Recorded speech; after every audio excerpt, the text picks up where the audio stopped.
Chapter 15, Incomplete. Since God gave me the command to go and tell, on May 7, 1980, He has made available to me several $1 million worth of radio and television time through courtesy of the Christian Broadcasting Network, the Trinity Broadcasting Network, and the Christian Communication Network. This message has been spread by means of the electronic media to many millions of people around the world. He has also given me a tape ministry that has now reached into over half of the nations on earth. Through this tape ministry, many people that were unable to hear or see me on television were able to receive this message. What I am saying to you is simply this: God has remained true to what He has said He would do. He instructed me to go by faith where He opened the doors. As a result, I have appeared in many different denominations throughout the United States. Doors of many different church buildings have been opened for me without my asking, because God instructed me that they would ask. This has happened just as He said it would. He gave me the opportunity to go in person and deliver this message. I have remained true to this form from the very beginning, as He said I should, and He has remained true to His commitment. I use all of this to try to encourage you, the reader, this very day. If you do not know for certain that you are a member of this army that God is recruiting, if you do not know for certain that your name is found in the Lamb's Book of Life, if you do not know that you are a born-again believer and are saved, I plead with you, do not go any further with what you are doing until you get on your knees and make yourself right with God. Be born again. I testify to you that everything God told me that He would do, He has done without exception. He has already done what He said He was going to do in my ministry. So how could anyone say that this was an hallucination or a dream or a bad trip? It all has to come to pass. What I'm trying to say to you, my friend, is this. From the very beginning I have tried to say it, and now I'll try to put it in simpler terms. We have come down to the end of time as we know it, and time is about to be drastically altered any day now. Time is very precious for you and for me. Speaking as one who experienced death, I went to heaven and was given a second chance. Now I plead for you. It may well be that when you keep your appointment with death, you may not have a second chance. The very day God has done and is continuing to do all that He told me He would do. Let me say this again. It says, this very day God has done and is continuing to do all that He told me He would do. He has accomplished His word, and if He has done all this, then how much more so is His word true, which tells us that time is about to end. May 1983. If all of you are familiar with my ministry, know that God gave me 3 years for this ministry. This was all that I knew, without even knowing a starting date or any explanation.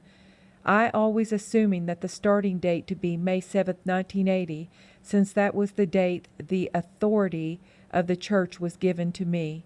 7 years before, God worked a great miracle in my life. He gave me a series of dreams. At that time I had the dreams. I did not know what they meant. I knew they were important, but I did not understand them. I reported on these dreams in chapter 4 of this book and gave all the understanding I had about them. When God sent me the interpretation of the third dream, He did not give me a clear interpretation since the last part of the dream, other than to say the announcement in the sky was related to a supernatural event. I have now received the full interpretation of the total dream, and that dream in part has to do with a 3-year limitation on my ministry, which is in itself related to a supernatural event. On January 18, 1983, while en route to Seattle, Washington area, in response to an invitation I received from Ted and Angie Scheemeyer of Langley, Washington, to minister to some full gospel businessmen fellowships and to some local church bodies in that area. While crossing a mountain, I suddenly saw the opening scene of my third dream. The scene of my dream depicted me walking down a trail in unfamiliar country. One side of me, on one side of me were snow-capped mountains, on the other side were tall evergreen trees. As I crossed the mountain, the scene was repeated on the down side of the mountain.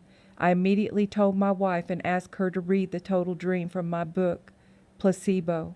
As we continued to travel toward our destination, I began to feel a deep excitement and moving of the spirit within me, as if I was in the middle of some great event. When we arrived at Ted and Angie's house, the second scene in my third dream came into view. There it was, as big as life, the ranch-style house filled with people, just as it had been in my dream. Before this trip, neither my wife nor I had been in the state of Washington, nor had we ever met Ted and Angie, yet 10 years before I had seen this very house filled with people just as it is this day. I had seen all of this in my dream. All I lacked now was the last scene, or the announcement in the sky in the third dream would be complete. We stayed in Washington for another 10 days. Nothing more concerning my dream happened. I thought, what is happening? What is going on? Why were the first two scenes from the dream shown me? I still did not have the answer. I knew something important was up, but what? On March 12, 1983, I was in Lafayette, Indiana, for the purpose of speaking to a full gospel businessmen's fellowship, and was staying at a local motel there. At about 3 a.m. in the morning, I was awakened suddenly with a message in mind. The message was a full explanation of my third dream concerning the announcement in the sky. I pondered the explanation for some time before returning to sleep, knowing full well that I must test the quote-unquote spirit to determine the authenticity of the explanation. On the evening of the 12th, 1983, just before I was to speak, one of the vice presidents of the chapter approached me and placed into my hand a folded slip of paper. He stated that a lady in the crowd had given him the paper to pass on to me. The lady had received, in a dream the night before, what she thought was an interpretation of my fifth dream. What the lady had written was a message that God used to confirm the message he had given me the same morning. This was his way of confirming the authenticity of the explanation. This is the message that I have received in my mind that morning. My 3-year limitation of ministry of prophecy of an earth-shaking event that would occur at the end of my 3 years. The event itself would be supernatural. The announcement from the sky was thus explained. The announcement itself represented the worldwide event that would start immediately. Said event was predicted by Jesus himself and is recorded in the book of Revelation, chapter 3, verse 16. It is, in fact, a worldwide regurgitation of our Lord, as our Lord sets about spewing out of his mouth those so-called lukewarm Christians. My father in the dream depicted God. The political coup depicted in the subtle way Satan worked through so-called church leaders to take firm control of the world system of religion. Satan is now in firm control of the so-called church.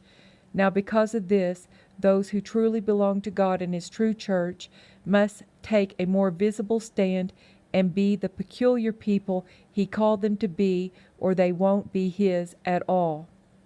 Now that the spewing out is taking place, how much time will he allow How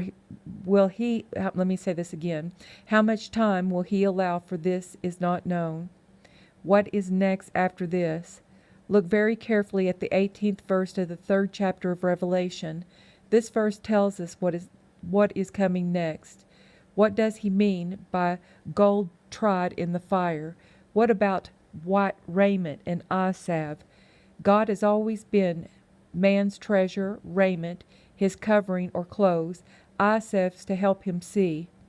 The treasure of fire, zeal, white raiment, righteousness, and the eye salve, faith to see the spiritual. all of these were given only to God's true people, those who obey Him. Think on these things. And that's the end of his little booklet, Placebo.